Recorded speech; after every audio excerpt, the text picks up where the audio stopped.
Добър вечер, приятели! Днеска ще ви кажа едно практично решение за жените в менопауза. Аз лично не съм в менопауза, не съм го преживяла, предстои ми след няколко години, може би.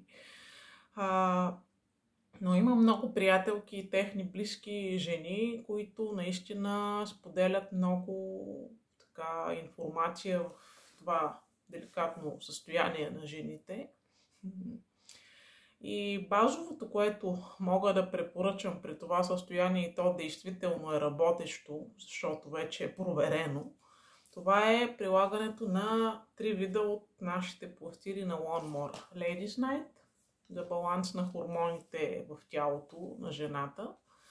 B12, защото с възрастта витамин B12 е крайно недостатъчен за организма като цяло, а B12 е много важен витамин, който определено подобрява много ситуацията с стрес, нервно напрежение и действа до някаква степен отпускащо. Другото, което също може да се приложи при менопауза, горещи вълни и много изпотяване, е декамин.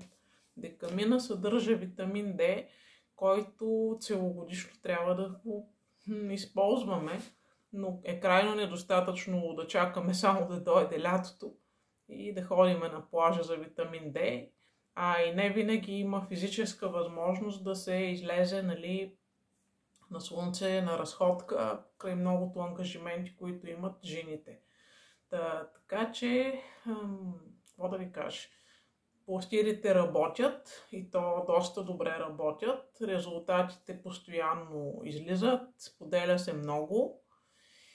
И аз вярвам, че те ще помогнат на всички, които ги опитат и имат интерес за това.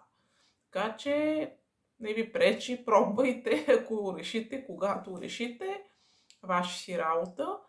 Само ще кажа, че заслужава си да си спестиме там едни пари за хранителни добавки, лекарства и чайове, които не винаги работят, когато жената е в менопауза, защото наблюдавах много приятелки, които и чайове пиха, и витамини пиха хранителни и пак не се почувстваха добре като жени в кожата си.